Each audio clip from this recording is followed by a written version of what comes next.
Minute ബാക്കിയുണ്ടല്ലോ, അതുകൊണ്ട് 3:15 നിസ്കരിക്കാൻ അങ്ങോട്ട് കിട്ടിയ ആൾക്കാരുണ്ടാവും. അത് നമ്മൾ മാറ്റണം. നമ്മൾ വാങ്ങി കൊടുത്താൽ ചുരുങ്ങിയതൊരു 1:30 മണിയാകുമ്പോഴേക്കും നമ്മളെ ഉപസ്കാരം ചെയ്യണം.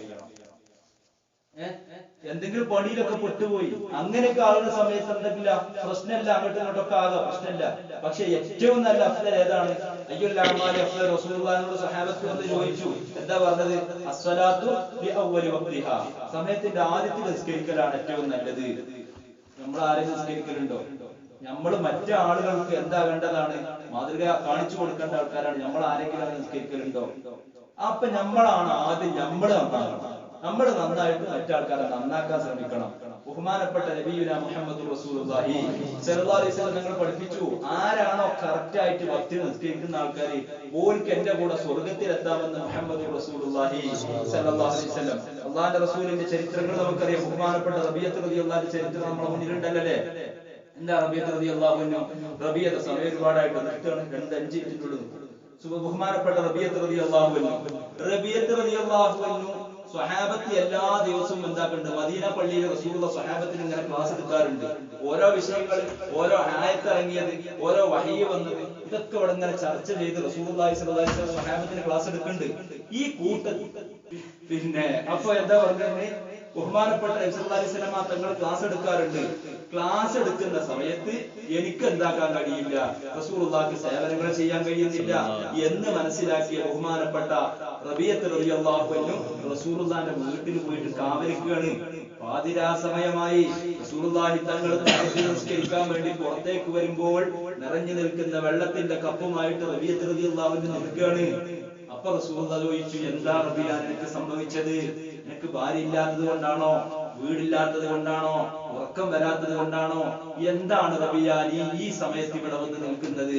റബീഅത്ത് റളിയല്ലാഹു അൻഹുവിന്റെ മറുപടി, നബിയേ, എനിക്ക് വീടില്ലാത്തത് കൊണ്ടല്ല, ഭാര്യയില്ലാത്തത് കൊണ്ടല്ല, എനിക്ക് ഉറക്കം വരാത്തത് കൊണ്ടല്ല, മറിച്ച് എന്റെ നേതാവായ തങ്ങൾക്ക് വേണ്ടി ഏത് സമയത്ത് ഞാൻ ഖിദ്മത്ത് ചെയ്യാൻ വേണ്ടി വന്നാലും നമ്മുടെ സ്വഹാബത്തിന്റെ തിക്കും തിരക്കുമാണ്, എനിക്കത് കയ്യാറില്ല, ഇത് തന്നെയാണ് പറ്റിയ സമയം എന്ന് കരുതി വന്നതാണ് നബിയെ. ഇത് റസൂലുള്ളാഹിനോട് പറഞ്ഞപ്പോ റസൂലുള്ളാഹി സ്വല്ലല്ലാഹു അലൈഹി വസല്ലം തങ്ങൾ റബീഅത്ത് റളിയല്ലാഹു അൻഹുവിനോട് പറഞ്ഞു, സല്ലി യാ റബീഅ, എന്താണോ ആവശ്യമുള്ളത് ചോദിച്ചുകൊള്ളൂ റബീഅത്തെ. നിറഞ്ഞു നിൽക്കുന്ന മുന്തിരിത്തോപ്പുകൾ വേണോ? നിറഞ്ഞു പന്തലിച്ച് നിൽക്കുന്ന കാരക്കത്തോപ്പുകൾ വേണോ? അമ്പലച്ചുണ്ടികളായ മണിമാളികൾ വേണോ? എന്താ വേണ്ടത് പറഞ്ഞോ? ബഹുമാനപ്പെട്ടവര് പറഞ്ഞു, അംഹിൽനി യാ റസൂലല്ലാഹ്, എന്നോട് പെട്ടെന്ന് അങ്ങോട്ട് ചോദിക്കല്ലേ നബിയെ, ഞാനൊന്ന് ചിന്തിക്കട്ടെ, ഒന്ന് ആലോചിക്കട്ടെ, എന്താ ചോദിക്കേണ്ടതെന്നോ ആലോചിക്കട്ടെ നബിയെ എന്ന് പറയുന്നു.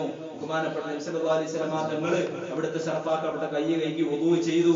അവിടുത്തെ ശറഫാക്കപ്പെട്ട കാല് കൈയിൽ കൊണ്ടിരിക്കുമ്പോ റബീഅത്ത് റളിയല്ലാഹു അൻഹു അഭിലാഷം വെളിപ്പെടുത്തുന്നു, ലാ ലാ യാ റസൂലല്ലാഹ്, എനിക്ക് നിറഞ്ഞു നിൽക്കുന്ന വെള്ളത്തിൽ, എനിക്ക് നിറഞ്ഞു നിൽക്കുന്ന മുന്തിരിത്തോപ്പുകളോ കാരക്കത്തോപ്പുകളോ വേണ്ട, ഈ ദുനിയാവിന്റെ ഒരു ആഡംബര വസ്തുക്കളും എനിക്ക് വേണ്ട. ഞാൻ തങ്ങളോട് ചോദിക്കുന്നത്, ഇന്നി അസ്അലുക മുറാഫഖത ഫിൽ ജന്നതി യാ റസൂലല്ലാഹ്, നബിയെ, തങ്ങളോട് കൂടെ സ്വർഗ്ഗത്തിൽ വന്ന് ഒരു സേവകനായിട്ട്, തങ്ങളെ ചെരുപ്പുകളൊന്ന് നേരെ വെക്കാനുള്ള സേവകനായിട്ടുള്ള ചാൻസ് എങ്കിലും എനിക്ക് നൽകണം നബിയെ എന്ന് പറഞ്ഞപ്പോൾ റസൂലുള്ളാഹി പറഞ്ഞു, അവഗൈറ ദാലിക യാ റബീഅ, അതല്ലാത്ത വേറെ എന്തെങ്കിലും ചോദിക്കുക റബീഅത്തെ. എന്ത് ചോദിച്ചാലും കൊടുക്കാൻ കഴിയുന്ന റസൂലുള്ളാഹി സ്വല്ലല്ലാഹു അലൈഹി വസല്ലം തങ്ങൾക്ക്. ഒരു സ്വഹാബി റസൂലുള്ളാഹിന്റെ അടുത്ത് വന്നിട്ട്, നബിക്ക് മുതലുണ്ടാകാൻ വേണ്ടി ദുആ ചെയ്യണേ എന്ന് പറഞ്ഞല്ലോ. റസൂലുള്ളാഹി പറഞ്ഞു, വേണ്ട. വീണ്ടും പറഞ്ഞു, നബിക്ക് വേണം. വീണ്ടും പറഞ്ഞു, വേണ്ട മോനെ. വീണ്ടും പറഞ്ഞു, എനിക്ക് വേണം നബിയെ. അള്ളാഹിന്റെ റസൂൽ ദുആ ചെയ്തു. പിന്നീട് അയാൾ വലിയ ആട്ടുംകൂട്ടങ്ങളുള്ള വലിയ ഒട്ടകക്കൂട്ടങ്ങളും ആട്ടുംകൂട്ടങ്ങളൊക്കെ വലിയ ധനാഢ്യനായ ഒരു ചരിത്രം. പിന്നെ അയാൾ നിസ്കാരത്തിന് കാണുന്നില്ല, പള്ളിക്ക് വരുന്നില്ല. കാരണം എന്താ? ഈ ആടുകളെ നോക്കുന്ന ആൾക്കാരെ പോയി നോക്കണം, ആടുകളെ കറവ് കടന്നു നോക്കണം, അല്ലെങ്കിൽ മുതലിന്റെ കാര്യങ്ങളായിട്ട് ചർച്ചക്ക് അങ്ങോട്ട് പോകണം. ലാസ്റ്റ് ആളെ കാണാതായി, ഈമാൻ അതുകൊണ്ട് ഫസാദായി പോയി. അതുകൊണ്ട് അള്ളാഹനെ മറക്കുന്ന വിധത്തിലുള്ള മുതൽ അള്ളാഹു നമുക്ക് നൽകാതിരിക്കട്ടെ. നമുക്ക് ജീവിക്കാൻ അത്യാവശ്യമായ സമ്പത്ത് അള്ളാഹു നൽകി നമ്മയൊക്കെ അനുഗ്രഹിക്കുമാറാവട്ടെ. അപ്പൊ ചുരുക്കി പറഞ്ഞാൽ റബീഅത്ത് റളിയല്ലാഹു അൻഹു വീണ്ടും പറഞ്ഞു, ഒന്നും വേണ്ട, എനിക്ക് തന്നെ വേണം. അപ്പൊ റസൂലുള്ളാഹി പറഞ്ഞെന്താ, ഇന്നി ബികസ്റത്തി സുജൂദ്, നീ സുജൂദുകൾ അധികരിപ്പിച്ച് എന്നോടൊന്ന് സഹകരിക്കുക റബീഅ. അപ്പോൾ നിസ്കാരത്തിന്റെ പ്രാധാന്യമാണ് നമ്മൾ മനസ്സിലാക്കേണ്ടത്. നിസ്കരിക്കുന്നുണ്ടോ എങ്കിൽ റസൂലുള്ളാഹി സ്വല്ലല്ലാഹു അലൈഹി വസല്ലം തങ്ങളുടെ കൂടെ നമുക്ക് എത്താം. അല്ലാഹുവിന്റെ ഹബീബ് മുഹമ്മദ് റസൂലുള്ളാഹി തങ്ങളുടെ ഈ ഹദീസിൽ നിന്ന് നമ്മൾ ഉരുത്തിരിച്ചെടുക്കേണ്ടത് അതാണ്. അതേ സമയത്ത് നിസ്കരിക്കാത്തൊരു മനുഷ്യന് ഒരു നായയുടെ സ്ഥാനം പോലും ഇസ്ലാം നൽകുന്നില്ല. ഒരു നായ കഴിച്ച ബഹുമാനപ്പെട്ട ഇമാം അൽ-ഗസാലി റഹ്മത്തുള്ളാഹി അലൈഹി തങ്ങളുടെ ചരിത്രം നമുക്കറിയാം. ഒരു വിരുന്നുകാരനെ വീട്ടിൽ കൊണ്ടാക്കുന്നു. വിരുന്നുകാരൻ ഇങ്ങനെ ഭക്ഷണത്തിന് വേണ്ടി കാത്തിരിക്കുന്നു. ആ സമയത്ത് അടുത്ത പള്ളിയിൽ നിന്ന് വാങ്കുവിളി വരികയാണ്. വാങ്കുവിളി കേട്ടപ്പോ ബഹുമാനപ്പെട്ടവരുടെ മഹദിയായ ഭാര്യ, മഹദിയായ ഫാത്തിമ എന്ന ഈ മഹദി, ഇമാം ഗസാലി റളിയല്ലാഹു അൻഹു ഭാര്യ ഭക്ഷണം കഴിച്ചിട്ടാണോ നിസ്കരിക്കുന്നത്, അതല്ല നിസ്കരിച്ചിട്ടാണോ ഭക്ഷണം കഴിക്കുന്നത്? ഇയാള് പറഞ്ഞു നിസ്കാരം എന്താണെന്നറിയില്ല, ഞാൻ ഇന്ന് വരെ നിസ്കരിച്ചിട്ടില്ല. ഉടനെ തന്നെ മഹദി ചിന്തിച്ചത്, പടച്ചോനെ, ഈ നിസ്കരിക്കാത്തവരെ ഭക്ഷണം ഞാൻ കൊടുത്താൽ അല്ലാഹ് എന്നെ ആഖിറത്തിൽ വിടൂല. കാരണം അവന് നമ്മൾ ടാക്സ് കൊടുക്കണ്ടേ. അവിടെ ഒരു വണ്ടി, ഒരു വാഹനം റോഡിലൂടെ അങ്ങനെ പോണെങ്കിൽ എന്താക്കണം? ടാക്സ് അടക്കണം. അതേ സമയത്ത് ഈ മനുഷ്യരാകുന്ന നമ്മളെ ഈ ബോഡിയാകുന്ന ഈ വണ്ടി, ഈ റോഡാകുന്ന ഭൂമിയിലൂടെ ഇങ്ങനെ സഞ്ചരിക്കുന്ന ടാക്സ് ആണ് എന്ത്? നിസ്കാരം. അത് നിർബന്ധമായിട്ട് പിടിക്കും.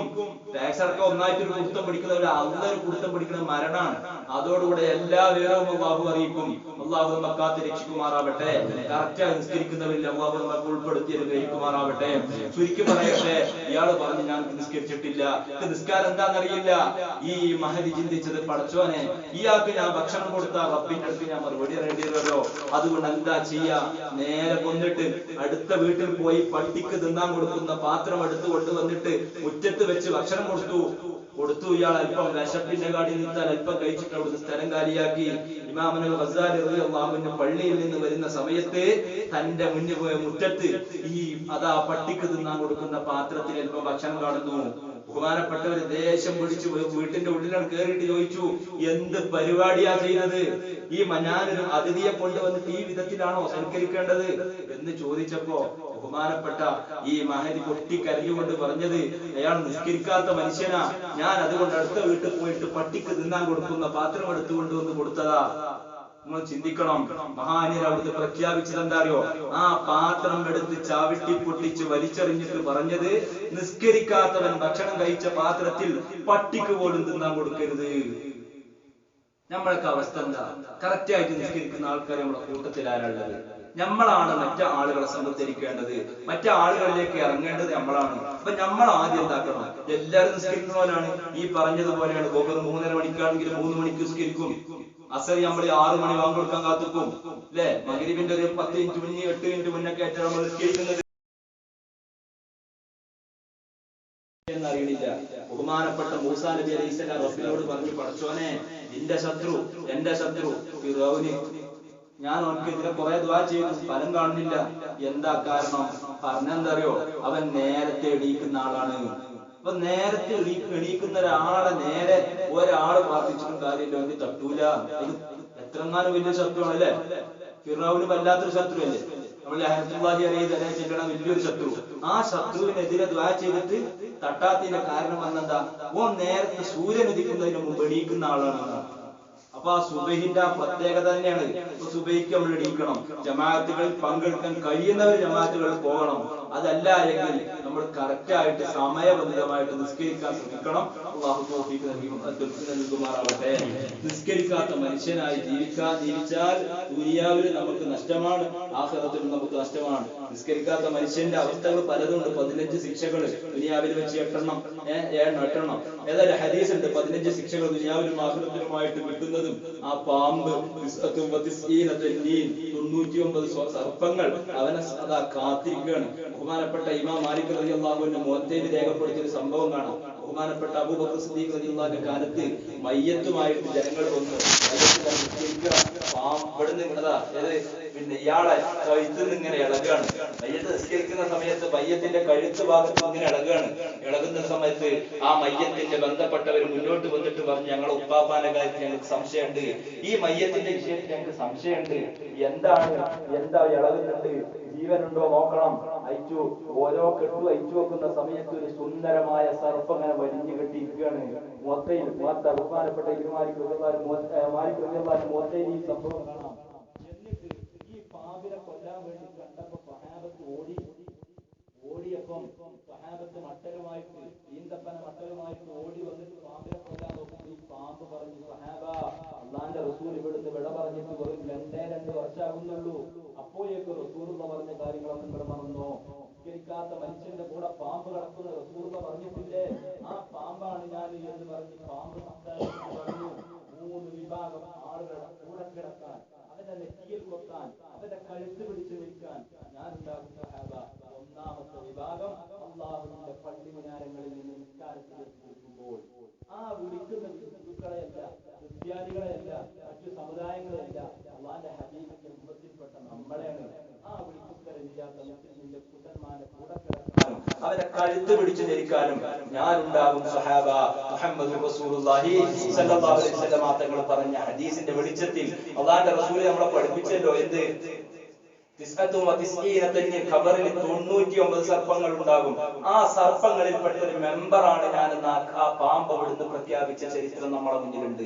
അതുകൊണ്ട് നിസ്കാരത്തിന്റെ കാര്യവും നമ്മുടെ സ്വഭാവത്തിന്റെ വിഷയങ്ങളും നമ്മുടെ പ്രവർത്തനത്തിൽ ഇറങ്ങുമ്പോൾ നമ്മുടെ വേഷവും എല്ലാം നമുക്കൊന്ന് മാറ്റി. ഇപ്പോഴുള്ള എല്ലാവരും നല്ല വേഷം തന്നെയാണ്. നമ്മുടെ സ്വഭാവം, ആൾക്കാരോട് പെരുമാറുന്ന സമയത്ത് നല്ലൊരു ശൈലി, അതുപോലെ തന്നെ ബ്രഷ് ചെയ്യുന്ന കാര്യം, പല്ലിയേക്കുന്ന കാര്യം.